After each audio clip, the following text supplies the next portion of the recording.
ಮಾಡೋಣ. ಸ್ವಾಮೀಜಿಯವರು ಬಹಳ ಶ್ರೇಷ್ಠ ಸಾಧನೆಯನ್ನು ಮಾಡಿದ್ದಾರೆ. ಸ್ವಾಮೀಜಿಯವರ ಒಂದು ಪರಿಚಯ ಬಹಳ ಪ್ರೇರಣೆಯನ್ನು ನೀಡುತ್ತಾ ಇದೆ.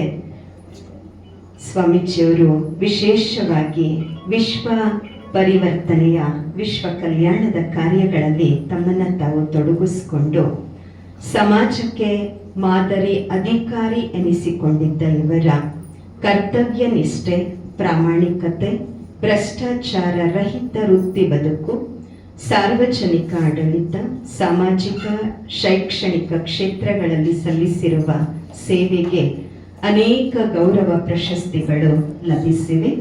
ಹಾಸನ, ಚಿಕ್ಕಮಗಳೂರು ಜಿಲ್ಲೆಗಳ ಜಿಲ್ಲಾ ಸರ್ವೋತ್ತಮ ಸೇವಾ ಪ್ರಶಸ್ತಿ, ಜಿಲ್ಲಾ ರಾಜ್ಯೋತ್ಸವ ಪ್ರಶಸ್ತಿ, ಉಪ ವಿಭಾಗ ಅಧಿಕಾರಿಗಳ ನ್ಯಾಯಾಲಯದಲ್ಲಿ ಶೂನ್ಯ ಬಾಕಿಗಾಗಿ ಕರ್ನಾಟಕ ಸರ್ಕಾರ ಕಂದಾಯ ಇಲಾಖೆಯ ಪ್ರಧಾನ ಕಾರ್ಯದರ್ಶಿಗಳಿಂದ ಅಭಿನಂದನಾ ಪತ್ರ, ಹಾಗೆ ಅನೇಕ ಸಂಘ ಸಂಸ್ಥೆಗಳಿಂದ ಉತ್ತಮ ಅಧಿಕಾರಿ ಪ್ರಶಸ್ತಿ, ಕನ್ನಡ ರಾಜ್ಯೋತ್ಸವ ಪ್ರಶಸ್ತಿ, ಕೆಂಪೇಗೌಡ ರಾಷ್ಟ್ರೀಯ ಪ್ರಶಸ್ತಿ, ಕರ್ನಾಟಕ ರಾಜ್ಯ ಸರ್ಕಾರಿ ಮಹಿಳಾ ನೌಕರರ ಸಂಘದ ವತಿಯಿಂದ ಸೇವಾ ರತ್ನ ಪ್ರಶಸ್ತಿ, HD ಚೌಡರಿಯ ಸಮಾಜ ಸೇವಾ ಪ್ರಶಸ್ತಿ, ಹೀಗೆ ಹಲವಾರು ಪ್ರಶಸ್ತಿಗಳಿಗೆ ಭಾಜನರಾಗಿದ್ದಾರೆ ನಮ್ಮ ಸ್ವಾಮೀಜಿಯವರು.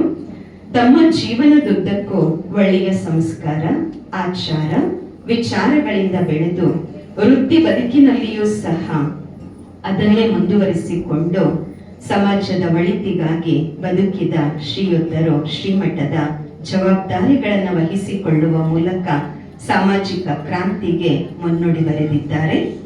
2006ರಲ್ಲಿ KAS ಪರೀಕ್ಷೆಯಲ್ಲಿ ಉತ್ತೀರ್ಣರಾಗಿ KAS ಅಧಿಕಾರಿಯಾಗಿ ಆಯ್ಕೆಯಾಗುವ ಮೂಲಕ ತಹಸೀಲ್ದಾರ್ ಹುದ್ದೆಯನ್ನು ಪಡೆದು ಸರ್ಕಾರಿ ಸೇವೆಗೆ ಸೇರಿ ಹಾಸನ ಜಿಲ್ಲೆಯ ಹೊಳೆನರಸೀಪುರ, ಮಂಡ್ಯ ಜಿಲ್ಲೆಯ ನಾಗಮಂಗಲ, KR ಪೇಟೆ, ಮದ್ದೂರು, ಚನ್ನರಾಯಪಟ್ಟಣದಲ್ಲಿ ಕರ್ತವ್ಯ ನಿರ್ವಹಿಸಿ ಕಂದಾಯ ಇಲಾಖೆಯಲ್ಲಿ ಒಳ್ಳೆಯ ಅಧಿಕಾರಿ ಎಂಬ ಹೆಸರು ಗಳಿಸಿದ್ದಾರೆ.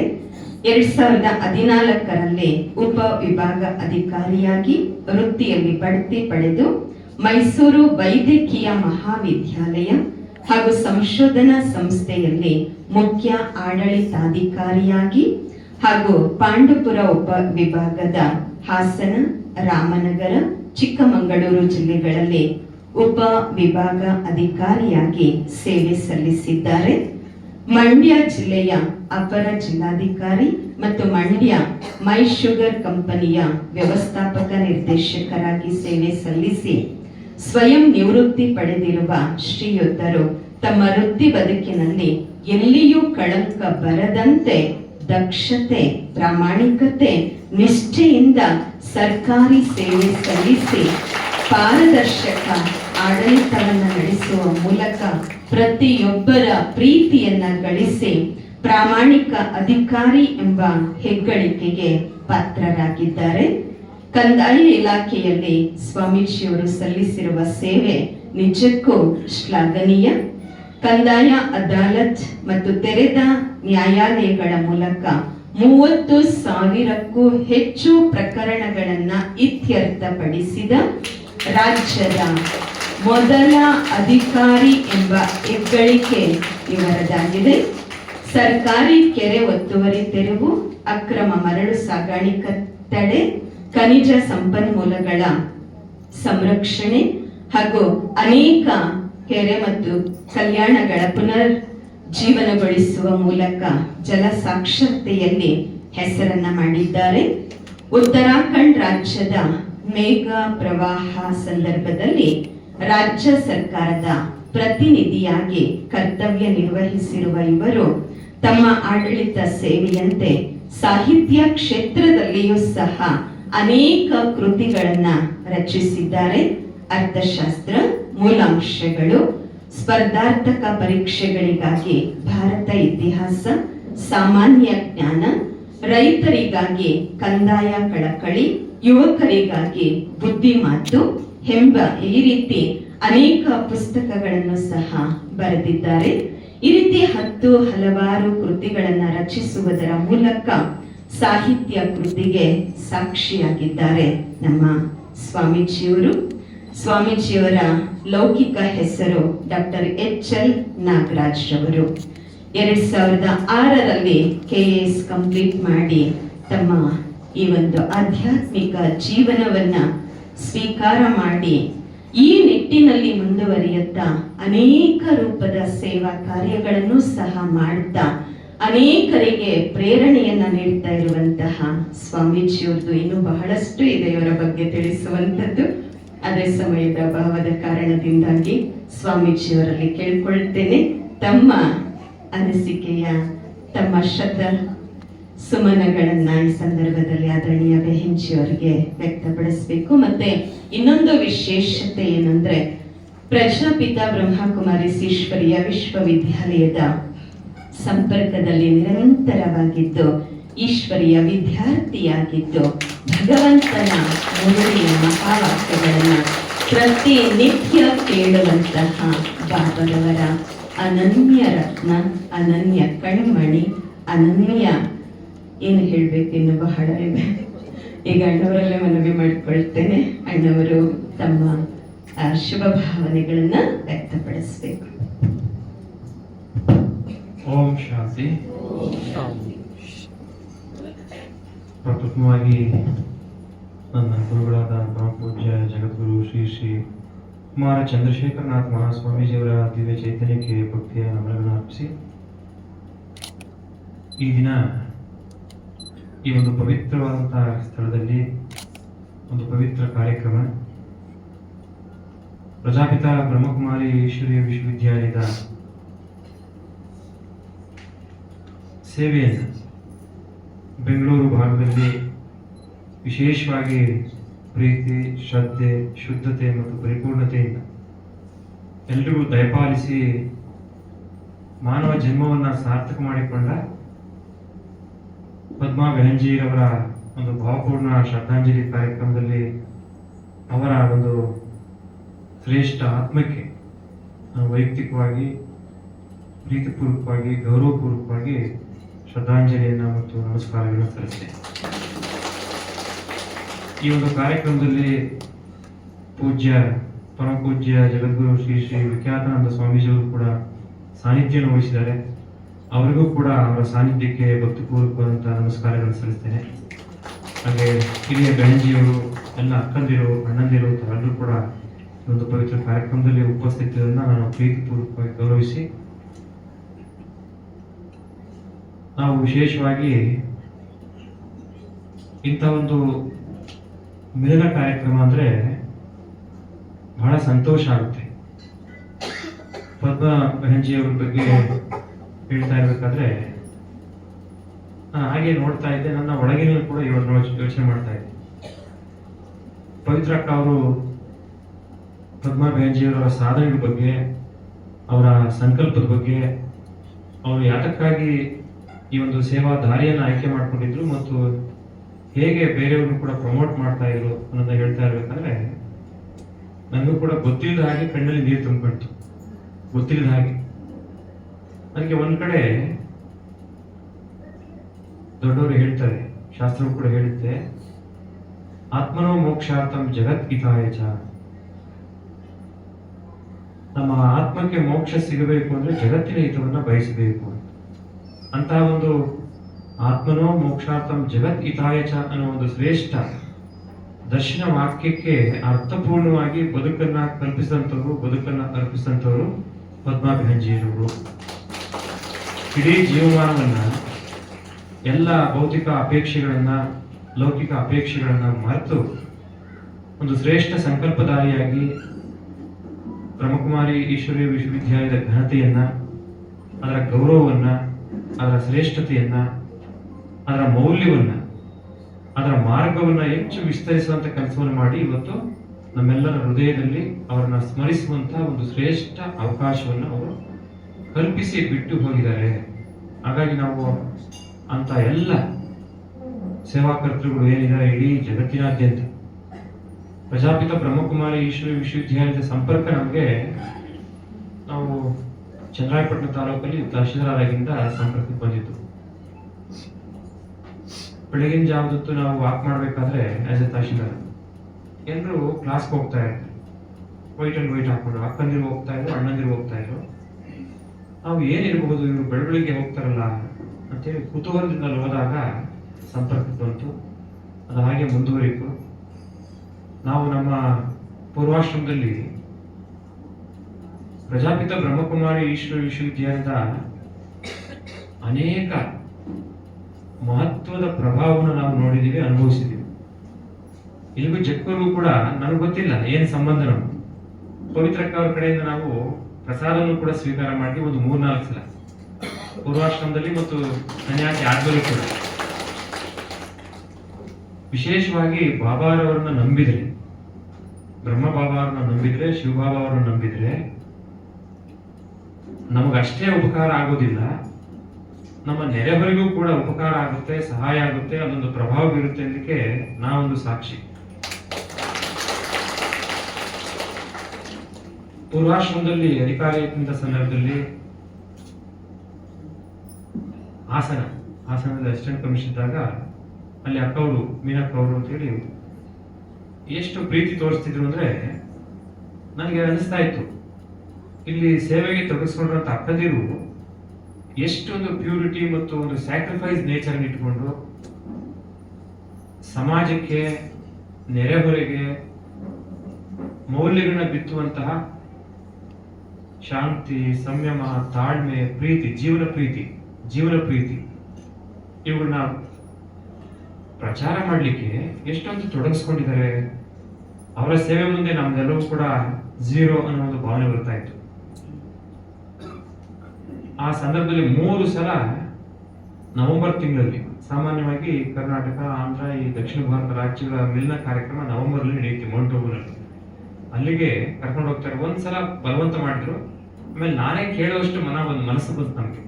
ಅಥವಾ ಯಾವಾಗ ಹೋಗುದು ನಮ್ಮನ್ನು ಕರ್ಕೊಂಡು ಹೋಗಿ ಜೊತೆಗೆ ಅಷ್ಟು ಬ್ಯುಸಿ ಶೆಡ್ಯೂಲ್ ಇದ್ರೂ ಕೂಡ as an assistant commissioner revenue department ನಾವೇ ಒತ್ತಾಯಪೂರ್ವಕವಾಗಿ ಕೇಳ್ತಾ ಇದ್ವಿ, ಅಥವಾ ಈ ಸಲ ಕೂಡ ನಮ್ಮನ್ನು ಕರ್ಕೊಂಡು ಹೋಗಿ ನಮ್ಗೆಲ್ಲ ಅವಕಾಶ ಕೊಡಿಸಿ ಅಂತ. 3 ಸಲ ಹೋಗಿದ್ವಿ. ಸನ್ಯಾಸ ಸ್ವೀಕರಿಸಿದ ಮೇಲೂ ಕೂಡ ಕೆಲವೇ ತಿಂಗಳುಗಳಲ್ಲಿ ನಮ್ಮ ಮೈಸೂರಿನ ಲಕ್ಷ್ಮೀ ಬೆಹಂಜಿಯವರಿಂದ, ಯಾಕಂದ್ರೆ ಮೈಸೂರು ಭಾಗಕ್ಕೆ ಲಕ್ಷ್ಮೀ ಬೆಹಂಜಿಯವರು ಹಿರಿಯರು, ಅವರು ಅಷ್ಟೇ ಪ್ರೀತಿನ ತೋರಿಸ್ತಾರೆ, ತಾಯಿ ತರ. ಅವರು ಸನ್ಯಾಸ ಸ್ವೀಕರಿಸಿದ ಮತ್ತೊಮ್ಮೆ ಅಲ್ಲಿ ಒಂದು ಗ್ಲೋಬಲ್ ಸಮಿಟ್, ಒಂದು ಜಾಗತಿಕ ಸಮ್ಮೇಳನ ನಡೆದಕ್ಕೆ ನನಗೆ ಅಲ್ಲಿ ಪ್ರವಚನ ಕೊಡ್ಲಿಕ್ಕೆ ಅಥವಾ ಮಾತಾಡ್ಲಿಕ್ಕೆ, ಭಾಗವಹಿಸ್ಲಿಕ್ಕೆ ಕೂಡ ಅವಕಾಶ ಕಲ್ಪಿಸಿಕೊಟ್ಟಿದ್ರು. ಅವೆಲ್ಲ ನೋಡಿದಾಗ, ಅದರ ಒಂದು ಬ್ಯಾಕ್ ಸಪೋರ್ಟ್ ನೋಡಿದಾಗ ಅನ್ಸುತ್ತೆ ಇಲ್ಲಿ ಏನೋ ಒಂದು ಇನ್ವಿಸಿಬಲ್ ಇನ್ಫ್ಲೂಯೆನ್ಸ್ ಬಾಬಾರವರಿಂದ ನಡೀತಾ ಇದೆ. ಅದು ನನಗೆ ಶ್ರೇಷ್ಠವಾದಂತ ಒಂದು ನಂಬಿಕೆ. ಒಂದು ಸಣ್ಣ ಉದಾಹರಣೆ ಹೇಳ್ತೀನಿ. ನಾವು ಪರಿಶುದ್ಧ ಮನಸ್ಸಿನಿಂದ ಬಾಬಾರನ್ನ ಮನಸ್ಸಿನಲ್ಲಿ ಕೂರಿಸ್ಕೊಂಡ್ರೆ ಅಥವಾ ಅವ್ರನ್ನ ಧ್ಯಾನಿಸ್ಕೊಂಡ್ರೆ ಏನೆಲ್ಲ ಪವಾಡಗಳು ಆಗ್ಬಹುದು ಅದಕ್ಕೆ ಸಾಕಷ್ಟು ಉದಾಹರಣೆಗಳಿದ್ದಾವೆ.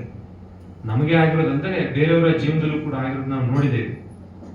ಅವ್ರು ಎಷ್ಟು ಶ್ರೇಷ್ಠ ಸ್ಥಾನಮಾನಕ್ಕೆ ಹೋಗ್ತಾರೆ, ಅವ್ರ ಜೀವನವನ್ನ ಹೇಗೆ ಶ್ರೇಷ್ಠ ಮಾಡ್ಕೊಂತಾರೆ. ಇವತ್ತು ಪದ್ಮಾ ಬೆಹಂಜಿರವರನ್ನ ನೆನಪು ಮಾಡ್ಕೊಳ್ಳೋ ಸಂದರ್ಭದಲ್ಲಿ ಅವ್ರು ಹೇಳಿದ್ರು, ಪವಿತ್ರಕ್ಕ ಅವರು, ಅವ್ರಿಗೇನು ವಿದ್ಯೆ ಇರಲಿಲ್ಲ, ಬಾಬಾ ಅವರು ನಮ್ಮನ್ನ ಹೀಗೆ ತಳ್ಳಿಬಿಟ್ರು, ಅದೇ ರೀತಿ ಅಶಕ್ತಿಯುತವಾಗಿ ತಳ್ಳಿದ್ರು, ಶಕ್ತಿನೂ ಕೂಡ ಅವರು ಅಗೋಚರವಾಗಿ ತುಂಬ್ತಾ ಇದ್ರು. ಇಂತೆಲ್ಲ ಸಂಕಲ್ಪಗಳು ಮಾಡಿಕೊಂಡು ಒಂದು ಅದ್ಭುತವಾದಂಥ ಕೇಂದ್ರವನ್ನು ಮಾಡಲಿಕ್ಕೆ, ಬೆಳೆಸಲಿಕ್ಕೆ ಅವರೇ ಪ್ರೇರಣೆ ನೀಡ್ತಾ ಇದ್ರು. ಅವರ ಸಂಕಲ್ಪ ಇನ್ನಷ್ಟು ಬಾಕಿ ಇದೆ, ಅದನ್ನ ಈಡೇರಿಸಬೇಕು ಅಂತೇಳಿ ಅವರು ಪವಿತ್ರಕ್ಕ ಅವರು ಹೇಳ್ತಾ ಇದ್ರು. ನಂಬಿಕೆ ಇಲ್ಲಿ ಪ್ರಧಾನವಾಗಿ ನಿಜವಾಗ್ಲೂ ಕೂಡ ಯಶಸ್ಸನ್ನು ತಂದುಕೊಡುತ್ತೆ. ನಾವೊಮ್ಮೆ ಪಾಂಡುಪುರ ಅಸಿಸ್ಟೆಂಟ್ ಕಮಿಷನರ್ ಆಗಿ ಕೆಲಸ ಮಾಡುವಂತ ಸಂದರ್ಭದಲ್ಲಿ ಒಂದು ಕಚೇರಿಯಲ್ಲಿ ಕುಳಿತಿದ್ದಾಗ ಹೀಗೆ ಪಾಂಡುಪುರದ ಅಕ್ಕವರು ಕೂಡ ಯಾರೋ ಒಬ್ಬರಿಗೆ ಹೇಳಿ ಕಳಿಸಿದ್ದಾರೆ, ಅಕ್ಕವ್ರನ್ನು ಕೂಡ ಅಣ್ಣವ್ರನ್ನು ಕೂಡ ಈ ಕಾರ್ಯಕ್ರಮಕ್ಕೆ ಕರ್ಕೊಂಡ್ಬರ್ಬೇಕಲ್ಲ. ಅದು ಸಣ್ಣದಲ್ಲಿ, ಪಾಂಡುಪುರ ಅಂದ್ರೆ ಒಂದು ಸಣ್ಣ ತಾಲೂಕು, ಆದ್ರೆ ಸಬ್ ಡಿವಿಷನ್ ಮಂಡ್ಯ ಜಿಲ್ಲೆಯಲ್ಲಿ, ಗೊತ್ತಿರ್ಬೋದು ಸುಮಾರು ಜನಕ್ಕೆ. ಅವಾಗ ನನ್ನ ಕರೀತಾರೆ ಫೋನಲ್ಲಿ, ನಾನು ಅಲ್ಲಿಗೆ ಹೋಗ್ತೀನಿ. ಹೀಗೆ ಬಾಬಾವರ ರೂಮ್ಗೆ ಹೋಗಿ ಒಂದು 5 ನಿಮಿಷ ಮೆಡಿಟೇಷನ್ ಮಾಡ್ತೀವಿ. ಎಷ್ಟು ಸ್ಟ್ರೆಸ್ ರಿಲ್ಯಾಕ್ಸ್ ಆಯ್ತು ಅಂದ್ರೆ, ಯಾಕಂದ್ರೆ ಅಧಿಕಾರಿಗಳು ಅಂದ್ರೆ ಬಹಳ ಒತ್ತಡ ಇರುತ್ತೆ, ಪೊಲಿಟಿಷಿಯನ್ಸ್ ಇಂದ, ಪಬ್ಲಿಕ್ಸ್ ಇಂದ, ಬೆಳಗ್ಗಿನ ಸಂಜೆ ತನಕ ಎಷ್ಟು ಕೆಲಸ ಮಾಡಿದ್ರು ಕೂಡ ನೆವರ್ ಎಂಡಿಂಗ್. ಅಲ್ಲಿ ಹೋಗಿ ಕುಳ್ಕೊಂಡ ತಕ್ಷಣ ಬಹಳ ಸಂತೋಷ ಆಗುತ್ತೆ ನನಗೆ, ಒಂದ್ ರೀತಿ ಸ್ವರ್ಗಕ್ಕೆ ಬಂದಿದ್ದೀನೋ ಅಂತ ಹೇಳಿ ಆಯ್ತು. ಅದೇ ಪ್ರಸಾದವನ್ನು ಕೂಡ ಕೊಟ್ಟರು. ಪ್ರಸಾದ ಮಾಡಿಕೊಂಡು ಕಚೇರಿಗೆ ಬಂದೆ. ಅಂದರೆ ಪ್ರಸಾದ ಮಾಡಿ ಎಲ್ಲ ಹೊರಗಡೆ ಕಳಿಸೋ ಟೈಮಲ್ಲಿ ನಮ್ಮ ಗೇಟಿಗೆ ಬಿಡೋ ಟೈಮಲ್ಲಿ ಅಕ್ಕವರು ಅವ್ರಿಗೂ ಸಂಕಲ್ಪ ಆಗಿರುತ್ತೆ ಅನ್ಸುತ್ತೆ, ನಾಳೆ ನಮ್ಮ ಆಶ್ರಮದಲ್ಲಿ ಕುಡಿಯೋ ನೀರಿನ ಸಮಸ್ಯೆ ಆಗಿದೆ, ಅದು ಸಹಾಯ ಮಾಡಬೇಕಲ್ಲ ಅಂತ ಕೇಳೋದು ಅವರ ಕರ್ತವ್ಯ. ಕೇಳಿದ್ರು, ಆಯ್ತು ಅಕ್ಕವರಿಂದ ನಾನು ಹಿಂದೆ ಮುಂದೆ ನೋಡಲಿಲ್ಲ, ಆಯಿತು ಅಂತೇಳಿ ಭರವಸೆ ಕೊಟ್ಬಿಟ್ಟು ಬಂದ್ವಿ. ಕಚೇರಿಗೆ ಬಂದೆ. ನೋಡಿ ಹೇಗೆ ಕೋಇನ್ಸಿಡೆನ್ಸ್ ಆಗುತ್ತೆ ಮತ್ತು ಒಂದು ಎನರ್ಜಿ ಹೇಗೆ ಅಥವಾ ಒಂದು ಸಂಕಲ್ಪ ಇನ್ನೊಬ್ರಿಗೆ ಹೇಗೆ ರೀಚ್ ಆಗಿರುತ್ತೆ, ಕನೆಕ್ಟ್ ಆಗಿರುತ್ತೆ ಅನ್ನೋದಕ್ಕೆ ಒಂದು ಕುಳಿತುಕೊಂಡು ಫೈಲ್ ನೋಡ್ತಾ ಇದ್ದೆ. ಯಾರೊಬ್ರು ರಿಟೈರ್ಡ್ ಎಕ್ಸಿಕ್ಯೂಟಿವ್ ಇಂಜಿನಿಯರ್, ಅವ್ರದ್ದು ಆ ಕಚೇರಿಯಲ್ಲಿ ಅಸಿಸ್ಟೆಂಟ್ ಕಮಿಷನರ್ ಕಚೇರಿಯಲ್ಲಿ ಸುಮಾರು 3-4 ವರ್ಷದ ಫೈಲ್ ಇತ್ತು ಅಂತ ಅನ್ಸುತ್ತೆ. ಒಂದು 79 AB ಪ್ರಕರಣ, ಅದು ಒಂದು 40-50 ಲಕ್ಷ ರೂಪಾಯಿ ಬೆಲೆ ಬಾಳುವಂತ ಆಸ್ತಿನ ಅವರು ಪರ್ಚೇಸ್ ಮಾಡಿದ್ದಾರೆ. ಆ ಕಚೇರಿಯಲ್ಲಿ ಅವ್ರ ಫೈಲ್ ಮುಟ್ಟಿಲ್ಲ, ಅವ್ರ ಹೆಸರಿಗೆ ಖಾತೆ ಆಗಿಲ್ಲ. ಅವರು ಸುಮಾರು ಸಲ ಬಂದು ಕಚೇರಿಗೆ ಹೇಳ್ಕೊಂಡು ಹೋಗಿದ್ರು. ಅವರು ಕಾನೂನೇ ಹೇಳಿದ್ದಾರೆ, ಇಲ್ಲ ಕಾನೂನು ನಿಮ್ಗೆ ಅವಕಾಶ ಇಲ್ಲ, ಅದನ್ನ ಫೋರ್ಫಿಟ್ ಮಾಡ್ಕೊಂತ ಸರ್ಕಾರ, ನೀವು ಇಲ್ಲಿಗಲ್ ಆಗಿ ಲ್ಯಾಂಡ್ ಪರ್ಚೇಸ್ ಮಾಡಿದ್ರಿ, ಈಗ ಅದೆಲ್ಲ ತೆಗೆದಿದ್ದಾರೆ ಆಯ್ತಾ ಹಾಗಾಗಿ ನಿಮ್ಗೆ ಕೊಡ್ಲಿಕ್ಕೆ ಆಗಲ್ಲ, ಇದು ಸರ್ಕಾರಕ್ಕಾಗುತ್ತೆ ಅಂತ ಎದುರಿಸಿ ಕಳಿಸಿದ್ದಾರೆ. ಅವ್ರು ಅವತ್ತೇ ಬಂದಿದ್ದಾರೆ. ನಮಗೂ ಉಮ್ಮುತನ, ಅವಾಗಿನ ಚಿಕ್ಕ ವಯಸ್ಸು, 2014ರಲ್ಲಿ ಉಮ್ಮುತನ, ಏನಾಗಬೇಕು, ನನ್ನ ಫೈಲ್ ಇದೆ, ಕ್ಲಿಯರ್ ಮಾಡಬೇಕು ನೀವು, ನಾನು ಭಾಳ ಸುತ್ತಿ ಸಾಕಾಗಿದೆ, ಫಸ್ಟ್ ಟೈಮ್ ನಿಮ್ಮನ್ನ ಅಪ್ರೋಚ್ ಮಾಡ್ತಾ ಇದ್ದೀನಿ, ನಿಮ್ಮ ನಂಬಿಕೆ ಇದೆ, ಇದು ಕ್ಲಿಯರ್ ಮಾಡ್ಕೊಡಿ. ನಾನು ಅಲ್ಲಿ ಹೋಗಿ ಬಂದಿದ್ದಲ್ಲ, ಅಲ್ಲಿ ಆಶ್ರಮಕ್ಕೆ ಹೋಗಿ ಬಂದಿದ್ದಲ್ಲ, ನಾನೇನು ಫೈಲ್ ನೋಡಿಲ್ಲ, ಏನಿಲ್ಲ, ಅದು ಕಾನೂನು ಪ್ರಕಾರ ಇದೆಯೋ ಇಲ್ವೋ ಗೊತ್ತಿಲ್ಲ, ಆದರೂ ನಿಮ್ಮ ಫೈಲ್ ಕ್ಲಿಯರ್ ಮಾಡ್ತೀನಿ, ಒಂದು ಸಹಾಯ ಮಾಡಬೇಕು ನೀವು ನನಗೆ. ಅವ್ರು ಏನೇನು ಕೊಟ್ಟರು, ಮೋಸ್ಟ್ಲಿ ಒಂದು 10% 20% ಕೇಳ್ಬೋದು ಅನ್ಕೊಂಡು, ಇಲ್ಲ ಮೊದಲವರು ಭಾಳ ಕೇಳ್ಬಿಟ್ಟಿದ್ರು, 12 ಲಕ್ಷ 13 ಲಕ್ಷ ಕೇಳಿದ್ರು. ನನ್ನ ಇನ್ವೆಸ್ಟ್ಮೆಂಟ್ 40 ಲಕ್ಷ, ಅವರೇ 12-13 ಲಕ್ಷ ಕೇಳಿದ್ರು. ಇಲ್ಲಿಲ್ಲ, ನಾನು ಆ ಥರ ಕೇಳಿಲ್ಲ, ತಪ್ಪು ತಿಳ್ಕೊಬೇಡಿ. ಇಲ್ಲಿ ಪಕ್ಕದಲ್ಲಿ 1.5 ಕಿಲೋಮೀಟರ್ ದೂರದಲ್ಲಿ ಆ ಹಾರೋಹಳ್ಳಿ ಪಕ್ಕ ಪಾಂಡುಪುರ ಟೌನಲ್ಲಿ ಒಂದು ಪ್ರಜಾಪಿತ ಬ್ರಹ್ಮಕುಮಾರಿ ವಿಶ್ವವಿದ್ಯಾಲಯ ಅಂತಿದೆ. ಇಬ್ಬರು ಅಕ್ಕಂದಿರಿದ್ದಾರೆ. ಸುತ್ತಮುತ್ತಲ ಜನಗಳಿಗೆಲ್ಲ ಒಳ್ಳೆಯ ಭಾವನೆ, ಒಳ್ಳೆಯ ಶಾಂತಿ, ಪ್ರಜ್ಞೆಯನ್ನು ಕಲಿಸ್ತಾ ಇದ್ದಾರೆ. ಒಂದು ಒಳ್ಳೆಯ ಆಶ್ರಮ ಅದು. ಕುಡಿಯೋಕೆ ನೀರು ಪ್ರಾಬ್ಲಮ್ ಅಂತ ಏನಾದರೂ ಸಹಾಯ ಮಾಡಿ ಅವರಿಗೆ ಬಹಳ ಖುಷಿ ಆಗುತ್ತೆ. ಈ ವ್ಯಕ್ತಿ ಮೋಸ್ಟ್ಲಿ ಲಂಚ ಕೇಳ್ತಾನೆ ಅಂತ ಅನ್ಕೊಂಡಿದ್ದೆ, ಇದನ್ನು ಕೇಳ್ತಾರೆ, ನಮ್ಗೆ ಇನ್ನೂ ಸ್ವಲ್ಪ ಪಾಸಿಟಿವ್ ಎನರ್ಜಿ ಬರುತ್ತೆ, ಮಾಡಿ ಬಿಡೋಣ.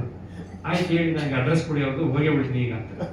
ಆಯ್ತು, ನಾನು ಯಾರು ನನ್ನ ಕದ್ದಿದ್ದಲ್ಲ ಕಾರ್ಯಕ್ರಮಕ್ಕೆ, ಅವ್ರ ಫೋನ್ ನಂಬರ್ ಇತ್ತು, ಧನ್ಯಕುಮಾರ್ ಅಂತೀನಿ, ಅವ್ರ ನಂಬರ್ ಕೊಟ್ಟೆ, ಹೋಗಿ ನೀವು ಅಂತ ಹೇಳಿ ಕಳಿಸ್ಬಿಟ್ಟೆ. ನಾನು ಮತ್ತೆ ಅದನ್ನೇ ತಲೆ ಕೆಡಿಸ್ಕೊಂಡು ಹೋಗಲಿಲ್ಲ, ಹೇಳಿ ಕಳಿಸ್ದೆ ಅಷ್ಟೇ, ನನ್ನ ಜವಾಬ್ದಾರಿ ಮುಗಿಸೋದು. ಹೋದ್ರು, ಅಲ್ಲಿ ಅಕ್ಕಂದಿರ ಹತ್ರ ಮಾತಾಡ್ಕೊಂಡಿದ್ದಾರೆ. ಅಲ್ಲಿ ಯಾರ ಹತ್ರ ಒಬ್ರು ಬೋರ್ ಕೊರೆಯವರು ಹೇಳಿದ್ದಾರೆ, ಬೆಳಿಗ್ಗೆ ಬೋರ್ವೆಲ್ ಕೊರೆಯುವಂಥ ಮಿಷನ್ ಕೂಡ ಲೆಗ್ಗಿಂಗ್ ಮಿಷನ್ ಕಳಿಸಿದ್ದಾರೆ, ಹೊರಬಿಟ್ಟಿದ್ದಾರೆ. ಸುಮಾರು ಸಂಜೆ ಹೊತ್ತು ನೀರು ಸಿಕ್ಕಿದೆ. ನೀರು ಸಿಕ್ಕಿದ್ರೆ ಅವರು ಅಕ್ಕವ್ರಿಗೆ ಹೇಳಿದ್ದಾರೆ, AC ಅವ್ರಿಗೆ ಒಂದು ಮಾತು ಹೇಳ್ಬಿಡಿ, ನೀರು ಸಿಕ್ಕಿದೆ ಅಂತ. ಕೆಲಸ ಮಾಡ್ಕೊಡಿ ಅಂತ ಹೇಳಿಲ್ಲ, ನೀರು ಸಿಕ್ಕಿದೆ, ಬೋರ್ವೆಲ್ ಸಕ್ಸಸ್ ಆಗಿದೆ ಅಂತ ಹೇಳ್ಬಿಡಿ. ಆಯ್ತು, ಫೋನ್ ಮಾಡಿದ್ರೆ ಅಕ್ಕವರು, ಅಣ್ಣವರೇ ನೀರು ಸಿಕ್ಕಿದೆ ಅಂತ. ಅದ್ಯಾವಾಗ ಬೋರ್ ಬರೆದ್ರು ಅಂತ. ಅದೇ ನೀರು ಯಾರನ್ನ ಕಳಿಸಿದ್ರಲ್ಲ, ಅಣ್ಣವ್ರು ಬಂದ್ರು, ಒಂದು 2 ನಿಮಿಷ ಇಲ್ಲಿ ಮೆಡಿಟೇಷನ್ ಮಾಡಿದ್ರು, ಏನೋ AC ಅವ್ರು ಹೇಳಿದ್ದಾರೆ ಅಂದ್ರು. ಆಯ್ತು, ನಾವು ಹೀಗೆ ಅಂತ ಹೇಳಿದ್ವಿ. ಹೌದಾ, ಓಹೋ, ಅವ್ರನ್ನ ಕಳಿಸಿ. ಈಗ ಅವ್ರು ಬರೋಷ್ಟಕ್ಕೆ ಆ ಫೈಲ್ ತೆಗೆದು ಎಲ್ಲ ಆರ್ಡರ್ ಮಾಡಿಸಿ ಸಿಗ್ನೇಚರ್ ಹಾಕಿ ಇಟ್ಕೊಂಡಿದ್ದೆ. ಬಂದರು, ಕಾಫಿ ಕೊಡಿಸ್ದೆ, ನೀವು ಭಾಳ ಒಳ್ಳೆ ಕೆಲಸ ಮಾಡಿದ್ದೀರಿ, ತಗೊಳ್ಳಿ ನಿಮ್ಮದು ಆದೇಶ. ಅವ್ರಿಗೂ ಆಶ್ಚರ್ಯ, ಇಷ್ಟು ಸ್ಪೀಡಾಗಿ ಆಗುತ್ತೆ, 4-5 ವರ್ಷ ಕಾಯ್ದಿದ್ದಲ್ಲಿ ಇಷ್ಟು ಸ್ಪೀಡಾಗಿ ಆಗುತ್ತೆ. ಆವಾಗ ನನಗೆ ಆ ಬಾಬಾರವರ ಆಶ್ರಮದಲ್ಲಿ ಏನ್ ನಡೆಯುತ್ತೆ ಪ್ರಕ್ರಿಯೆ, ಅದು ಎಷ್ಟು ಎನರ್ಜಿನ ನಮಗೆ ಆ್ಯಡ್ ಮಾಡುತ್ತೆ, ವ್ಯಾಲ್ಯೂ ಆ್ಯಡ್ ಮಾಡೋದು ಎನರ್ಜಿ, ಎಟರ್ನಲ್ ವ್ಯಾಲ್ಯೂ, ಅಂತಃಶಕ್ತಿಯನ್ನ, ದಿವ್ಯ ಶಕ್ತಿಯನ್ನ ಹೇಗೆ ಆ್ಯಡ್ ಮಾಡುತ್ತೆ ಅನ್ನೋದಕ್ಕೆ ಬಹಳ ನಂಬಿಕೆ ಬಂದ್ಬಿಡ್ತು ನನಗೆ. ನಾನು ಸಂಕಲ್ಪ ಮಾಡಿದೆ, ಇಲ್ಲಿ ಏನೋ ಒಂದು ಶಕ್ತಿ ಇದೆ, ಎನರ್ಜಿ ಇದೆ, I should not lose it, I should not leave it, ಇದನ್ನು ಬಿಡಬಾರ್ದು ಅಂತೇಳಿ ಅವಾಗಿಂದ ಆಶ್ರಮಕ್ಕೆ ಹೋಗೋದನ್ನ ಸಂಕಲ್ಪ ಮಾಡ್ಕೊಂಡೇ ಹೋಗ್ತಿದ್ದೆ. ಈಗ ಅಕ್ಕವ್ರು ಹೇಳಿದ್ರಲ್ಲ ನಮ್ಮ ಬಗ್ಗೆ, ಹೇಳ್ತಾ ಪೂರ್ವಾಶ್ರಮದ ಸಾಧನೆ ಬಗ್ಗೆ. ಆಮೇಲೆ ನಾನು ಬಾಬಾ ಅವರನ್ನ ನೆನಪು ಮಾಡ್ಕೊಂಡು ಯಾವುದೇ ಫೈಲ್ ಇರಬೇಕಾದ್ರೂ ಕೂಡ ಅಲ್ಲಿ ನೆಗೆಟಿವ್ಸ್ನ ಯೋಚನೆ ಮಾಡ್ತಿರ್ಲಿಲ್ಲ. ಅದರೊಳಗಡೆ ನೆಗೆಟಿವ್ಸ್ ಇದ್ರೂ ಕೂಡ, ಕಾನೂನು ಪ್ರಕಾರ ಮಾಡ್ಲಿಕ್ಕೆ ಆಗದೇ ಇದ್ರೂ ಕೂಡ ಅದನ್ನ ಹೇಗಾದ್ರೂ ಮಾಡಿ ಹುಡುಕಿ ಸರ್ಚ್ ಮಾಡಿ ಹೇಗೆ ಮಾಡ್ಬೋದು ಇವ್ರಿಗೆ ಸಹಾಯವನ್ನ. ಯಾಕಂದ್ರೆ ನಮ್ಮ ದೇಶದ ಕಾನೂನು ನಿಮ್ಗೆ ಗೊತ್ತಿದೆ, ಬಹಳಷ್ಟು ತೊಂದರೆ ಕೊಡ್ಲಿಕ್ಕೆ ಕಾನೂನುಗಳಿರೋದು. ಕೆಲವು ಕಾನೂನುಗಳು ಬಹಳಷ್ಟು ತೊಂದರೆ ಕೊಡ್ಲಿಕ್ಕೆ ಕಾನೂನುಗಳಿರ್ತವೆ. ಹಾಗೆ ಮಾಡಿ ಇನ್ನೊಂದು ಎಕ್ಸಾಂಪಲ್ ಹೇಳ್ತೀನಿ. ನೀವು ಯಾರಾದ್ರೂ ಹಾಸನ್ ಕಡೆಯವರು ಇದ್ದೀರಾ? Anybody from Hassan? I was transferred from Pandupura to Hassan. 2016 June ಅಲ್ಲಿ ನನಗೆ ಹಾಸನ್ಗೆ ಅಸಿಸ್ಟೆಂಟ್ ಕಮಿಷನರ್ ಆಗಿ ಸಬ್ ಡಿವಿಷನ್ಗೆ ಟ್ರಾನ್ಸ್ಫರ್ ಆಗುತ್ತೆ.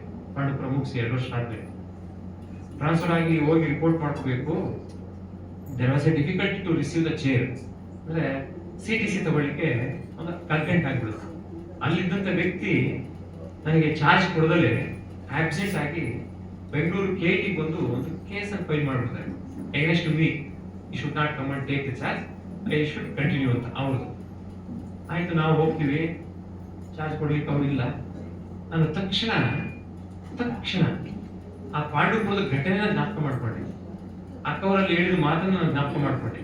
ಯಾವುದಕ್ಕೂ ನೀವು ಮನಸ್ಸಿಗೆ ಘಾಸಿ ಮಾಡ್ಕೋಬೇಡಿ, ಬಾಬಾ ಅವ್ರನ್ನ ಜ್ಞಾಪಕ ಮಾಡ್ಕೊಳ್ಳಿ, ಎಲ್ಲ ಒಂದು ಪರಿಹಾರ ಸಿಗುತ್ತೆ ಅಂತ. ತಕ್ಷಣ ನಾನು ಒಂದು 5 ನಿಮಿಷ ಸುಮ್ಮನೆ ಕೂತ್ಕೊಂಡು ಜ್ಞಾಪಕ ಮಾಡ್ಕೊಂಡೆ. ಈ ಸಾಧ್ಯವಾದ್ರೆ ಇದನ್ನ ಸರಳ ಮಾಡು, ಇಲ್ಲ ಅಂದ್ರೆ ಇದನ್ನ ನಾನು ವಾಪಸ್ ಕಳಿಸು.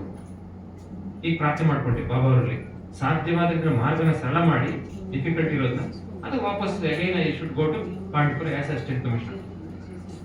ಕೊನೆಗೆ ಡೆಪ್ಯೂಟಿ ಕಮಿಷನರ್, ಈಗ ಅವ್ರು ತೀರ್ಕೊಂಡಿದ್ದಾರೆ, ಇಸ್ ನೋ ಮೋರ್, ನಾರ್ತ್ ಕರ್ನಾಟಕದವರು. ಈ ಕಾರ್ಡ್ ಮೀ ಏನೋ ವಿಷಯ ಗೊತ್ತಾಗಿದೆ ಅನ್ಸುತ್ತೆ, ಹೊಸ AC ಬಂದಿದ್ದಾರೆ, ಹಳೆ AC ತಪ್ಪಿಸ್ಕೊಂಡು ಹೋಗ್ತಿದ್ದಾರೆ, ಚಾರ್ಜ್ ಕೊಡದಲ್ಲೇ KIT ಹೋಗಿ ಸ್ಟೇಟ್ ಇರ್ಲಿಕ್ಕೆ ಅಂತ. Then DC was called me and he advised me, don't worry brother, yourself you have to assume the charge and send the report immediately DC office. ಯಾರೇ ತಲೆ ಕೆಡಿಸ್ಕೊಂಡ್ಬಿಡಿ, ಅವ್ರು ಇರ್ಬೇಕಾಗಿಲ್ಲ, ಚಾರ್ಜ್ ತಗೊಂಡು CTC ತಗೊಂಡು ನಮ್ಮ ಕಚೇರಿ ಕೊಟ್ಬಿಡಿ, ನಾನು ಬೆಂಗಳೂರು ಮೀಟಿಂಗ್ ಅಲ್ಲಿ ಇದ್ದೀನಿ, ನನಗೆ ಇನ್ಫಾರ್ಮೇಶನ್ ಬಂತು ನೀವು ಬಂದಿದ್ದೀರಿ ಅಂತ, ನಿಮ್ಗೆ ತೊಂದರೆ ಇದೆ ಅಂತ ಗೊತ್ತಾಯ್ತು. ಚಾರ್ಜ್ ಬಹಳ ಖುಷಿ ಆಯ್ತು, ನಂಬಿಕೆ ಜಾಸ್ತಿ ಆಗೋಯ್ತು ನನಗೆ. ಬಾಬಾರ ಒಂದು ನೆನಪು, ಆ ಮೆಮೊರಿ ನಾವು ಮಾಡ್ತೀವಲ್ಲ ನೆನಪು, ಅದು ಬಹಳ ಚೆನ್ನಾಗಾಯ್ತು. ರಿಪೋರ್ಟ್ ಮಾಡ್ಕೊಂಡೆ. ನೆಕ್ಸ್ಟ್ ಡೇಗೆ ಸ್ಟೇ ಆರ್ಡರ್ ಕೂಡ ಬಂತು. ಎಷ್ಟು ಟೆಸ್ಟ್ ಗೊತ್ತಾ ಬಾಬಾ ಅವ್ರದ್ದು, ಸ್ಟೇನು ಕೂಡ ಬಂತು. ಅಂದ್ರೆ I should leave the job, ಅಲ್ಲಿ ಬಿಡ್ಬೇಕು ಅದನ್ನ. Again DC was told me, don't leave the chair, ನೀವು ಅಲ್ಲೇ ಕೆಲಸ ಮಾಡಿ, ಅವ್ರು ಬರ್ಲಿ ನಾನು ನೋಡ್ಕೊಂತೀನಿ. ಅವ್ರು ಬರಲೇ ಇಲ್ಲ. ಕಾರಣ chief secretary was move the file for suspension. ಅವ್ರನ್ನ ಸಸ್ಪೆಂಡ್ ಮಾಡ್ಬೇಕು ಅಂತ ಫೈಲ್ ಮಾಡ್ಬಿಡುತ್ತೆ. ಅಂದ್ರೆ ಬಾಬಾ ಅವ್ರ ಶಕ್ತಿ ಎಷ್ಟಿತ್ತು ಅಂದ್ರೆ, ಅವ್ರು ನನ್ನ ಎಗೇನೆಸ್ಟಾಗಿ ಸ್ಟೇ ತಂದಿರಲ್ಲ, ಅದು ಎಲ್ಲೆಲ್ಲೋ ಹೋಗಿ ಯಾವ್ದೋ ಕನೆಕ್ಟ್ ಆಗಿ ಕಂಪ್ಲೇಂಟ್ಸ್ ಅವ್ರ ಮೇಲೆ ಬಹಳ ಹೋಗಿ ವಿತಿನ್ 24 hours ಅಲ್ಲಿ ಅವ್ರ ಸಸ್ಪೆನ್ಷನ್ ಲೆವೆಲ್ ಬಂದ್ಬಿಡ್ತು.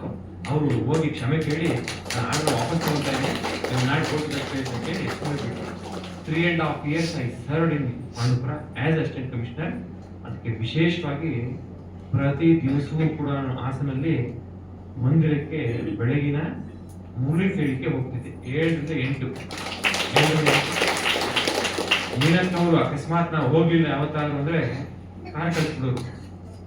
ಡೈಲಿ 1.5 ಕಿಲೋಮೀಟರ್ ನಡ್ಕೊಂಡು ಹೋಗ್ತಿದ್ದೆ ಕ್ವಾರ್ಟರ್ಸ್ ಇಂದ. ಪ್ರತಿ ದಿವಸವೂ ಯಾವಾಗಾದ್ರೂ ಬೆಂಗಳೂರಿಗೆ ಬಂದ್ರೆ ಮಾತ್ರ, ಇಲ್ಲಿ ಉಳ್ಕೊಂಡ್ರೆ ಮಾತ್ರ ಅಲ್ಲಿ ಹೋಗ್ಲಿಕ್ಕಾಗ್ತಿಲ್ಲ. ಸಂಜೆ ಹೋಗ್ತಿದ್ದೆ. ಸಂಜೆ ಅದೇ 7 ರಿಂದ 8 ಕ್ಲಾಸ್ ಇರ್ತಿತ್ತು, ರೆಗ್ಯುಲರ್ ಹೋಗ್ತಾ ಇದೆ. ನೋಡಿ, ಅಕ್ಕವ್ರು ಹೇಳಿದ್ರಲ್ಲ 33,000 ಪ್ರಕರಣಗಳ ಬಗೆಹರಿಸಿದಂತ ಬಿಕಾಸ್ ಆಫ್ ದಿಸ್ ಎನರ್ಜಿ. ಅದೇನು ಬೇಕಾದ್ರೆ ಹಾಸನವರು ಚೆಕ್ ಮಾಡ್ಕೋಬಹುದು ಹೋಗಿ. 33,000 cases without taking much time and without having a advocate interpretation. ಯಾವುದೇ ವಕೀಲರು ಇಲ್ಲದೆ, ವಕೀಲರಿಗೆ ಯಾವುದೇ ಶುಲ್ಕ ಕೊಡದೆ 33,000 ಪ್ರಕರಣಗಳನ್ನ 3.25 ವರ್ಷದಲ್ಲಿ ಬಗೆಹರಿಸಲಿಕ್ಕೆ ಕಾರಣ ಆಯ್ತು ಅಂದ್ರೆ ಅದಕ್ಕೆ ನನಗೆ ಸಿಕ್ಕ ಈ ಸಂಪರ್ಕ ಸಿಕ್ಕರೆ ಯಾವಾಗಲೂ ಜಯವೇ ಸಿಗುತ್ತೆ ಅಂತ ನಾನೇ ಒಂದು ಗ್ರೇಟ್ ಎವಿಡೆನ್ಸ್. ನ್ಯಾಯವೇ ಸಿಗುತ್ತೆ, ಅದರಲ್ಲಿ ದಾರಿ ಸಿಗುತ್ತೆ. ಸೊ ಆ ದೃಷ್ಟಿಯಿಂದ ನನಗೆ ಬಹಳಷ್ಟು ಅನುಭವಗಳು ಮತ್ತು ಕೆಲವು ಪವಾಡಗಳು ಕೂಡ ಆಯ್ತು. ಚಿಕ್ಕಮಂಗ್ಳೂರ್ಗೆ ಹೋದ್ವಿ, ನೀವು ನಂಬ್ತೀರಿ, again I was transfer from Hassan without postings. ಎಲ್ರಿಗೂ ಆಶ್ಚರ್ಯ, ಒಳ್ಳೆ ಅಧಿಕಾರಿಗೆ ಪೋಸ್ಟಿಂಗ್ಸ್ ಕೊಟ್ಟಿರಲ್ಲ.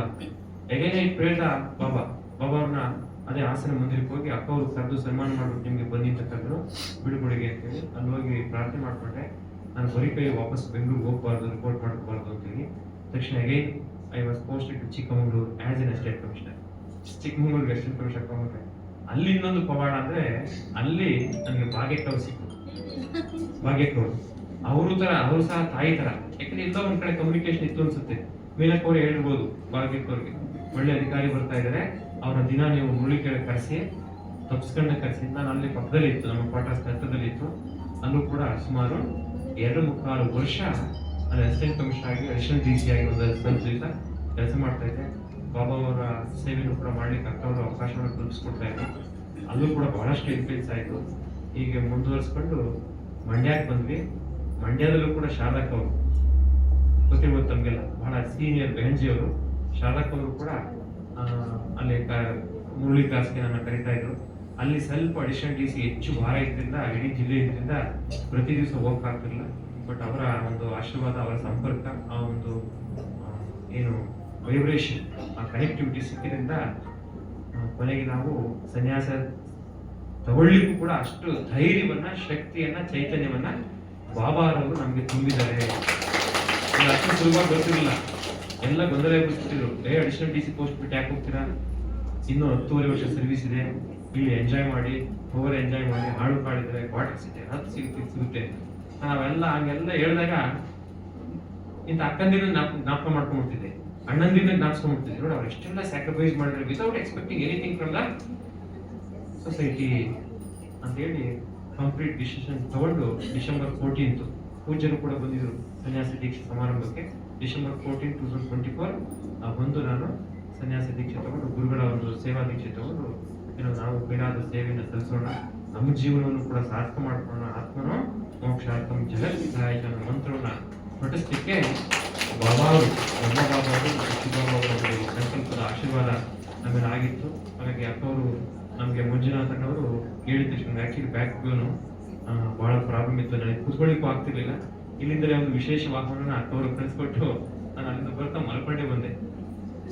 ಬಹಳ ಖುಷಿ ಆಯ್ತು, ನನಗೆ ಬಹಳ ಸಂತೋಷ ಆಯ್ತು ಎಲ್ಲರೂ ನೋಡಿ.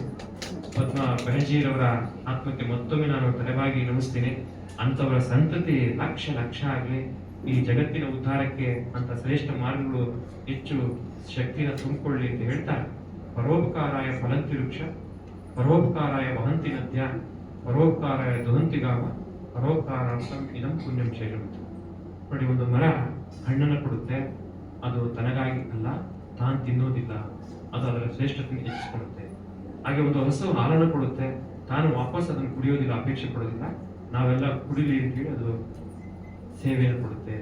ಹಾಗೆ ನದಿ ತಾನು ಹರಿಯುತ್ತೆ, ತಾನು ಕುಡ್ಕೊಳೋದಿಲ್ಲ, ಈ ಜಗತ್ತು ಉದ್ಧಾರ ಆಗಲಿ ಅನ್ನೋ ಒಂದು ಉದ್ದೇಶಕ್ಕೋಸ್ಕರ ನದಿಯೂ ಕೂಡ ಹುಟ್ಟುತ್ತೆ, ಮರವೂ ಕೂಡ ಹುಟ್ಟುತ್ತೆ, ಹಾಗೆ ಹಸುವು ಕೂಡ ಹಾಲು ಕೊಡುತ್ತೆ. ಇಂಥ ಒಂದು ಮಂತ್ರಗಳನ್ನ ಪ್ರಜಾಪಿತ ಬ್ರಹ್ಮಕುಮಾರಿ ಈಶ್ವರ ವಿಶ್ವವಿದ್ಯಾಲಯದಲ್ಲಿ ಅವಿಚ್ಛಿನ್ನವಾಗಿ ಶ್ರೇಷ್ಠವಾಗಿ ಪಸರಿಸುವ, ದಾರಿ ಎಳೆಯುವ, ಬಿತ್ತುವ ಕೆಲಸ ಆಗ್ತಾ ಇದೆ. ಇಂತಹ ಶ್ರೇಷ್ಠ ಸಂಕಲ್ಪದ ಕಾರ್ಯಕ್ರಮಗಳಿಗೆ ಪ್ರತಿದಿನ ಮುರಳಿ ಕೇಳೋದ್ರಿಂದ ಎಷ್ಟು ಸಲ ನಾವು ಮುರಳಿ ಕೇಳಬೇಕಾದ್ರೆ ನಮಗೆ ಇದು ಅಡ್ವೈಸ್ ಅಂತ ಅನ್ಸುತ್ತೆ. Personally god is advising, connecting me ಅಂತ ಅನ್ಸುತ್ತೆ. ಆ ಮುರಳಿ ಕೇಳ್ತಾ ಎಲ್ಲೋ ಒಂದು ಪಾಯಿಂಟ್ ಅಲ್ಲಿ ನಾವು ಕನೆಕ್ಟ್ ಆಗ್ತೀವಿ, ಇಲ್ಲಾಂದ್ರೆ ಒಂದು ಪಾಯಿಂಟ್ ಅಲ್ಲಿ ಎಂಟೈರ್ ಮುರಳಿ 1 hour ಕೇಳಿದ್ರೆ ಎಲ್ಲೋ 4-5 ಕಡೆ ನಾವು ಕನೆಕ್ಟ್ ಆಗಿರ್ತೀವಿ. ನಮ್ಮ ಕ್ಯಾರೆಕ್ಟರ್, ನಮ್ಮ ಬಿಹೇವಿಯರ್, ನಮ್ಮ ಅಪ್ರೋಚ್, ನಮ್ಮ ಆಟಿಟ್ಯೂಡ್, ನಮ್ಮ internal values, external values, affections ಇವೆಲ್ಲ ನೋಡಿದಾಗ ಎಲ್ಲೋ ಕನೆಕ್ಟ್ ಆಗ್ತಾ ಹೋಗ್ತೀವಿ. ನಮ್ಗೆ ಅದೊಂದು ರೀತಿ ಉಪದೇಶದ ರೀತಿಯಲ್ಲಿ ಕಾಣ್ತಾ ಹೋಗುತ್ತೆ. ನಮ್ಮನ್ನು ನಾವು ಕರೆಕ್ಟ್ ಮಾಡ್ಕೊಳ್ಳಿಕ್ಕೆ, ನಾವು ಶಾಂತಿಯುತವಾಗಿ ಒಂದು ಆತ್ಮವನ್ನು, ಈ ಒಂದು ಜನ್ಮವನ್ನ ಶ್ರೇಷ್ಠ ಮಾಡ್ಕೊಳ್ಳಿಕ್ಕೆ, ಸಾಕಾರ ಮಾಡ್ಕೊಳ್ಳಿಕ್ಕೆ ಸಾಧ್ಯ ಆಗುತ್ತೆ ಅಂತ ಹೇಳ್ತಾ, ಮತ್ತೊಮ್ಮೆ ಪವಿತ್ರಕ್ಕ ಅವರಿಗೆ ನಮಗೆ ಆಹ್ವಾನ ಕೊಟ್ಟು ಭಾಗವಹಿಸಲಿಕ್ಕೆ, ಪದ್ಮಾ ಬೆಹಂಜಿರವರ ಈ ಒಂದು ಶ್ರದ್ಧಾಂಜಲಿ, ಭಾವಪೂರ್ಣ ಶ್ರದ್ಧಾಂಜಲಿ ಕಾರ್ಯಕ್ರಮದಲ್ಲಿ ನಾವು ಕೂಡ ಭಾಗವಹಿಸಿ ಸಾರ್ಥಕ ಪಡ್ಕೊಳ್ಳಿಕ್ಕೆ ಅವಕಾಶ ಮಾಡಿಕೊಟ್ಟದಕ್ಕಾಗಿ ಎಲ್ಲ ಅಕ್ಕಂದಿಗೂ ಕೂಡ ನಾನು ಗೌರವಪೂರ್ವಕವಾಗಿ ನಮನ ಸಲ್ಲಿಸಿ ಬಹಳ ಧನ್ಯವಾದಗಳು ಅಣ್ಣರವರಿಗೆ. ಡಾಕ್ಟರ್ HL ನಾಗರಾಜ್ ಅವರು IKS ದಕ್ಷ ಅಧಿಕಾರಿಯಿಂದ ಶ್ರೀ ನಿಷ್ಠಾನಂದ ಸ್ನಾತ ಸ್ವಾಮೀಜಿಯವರ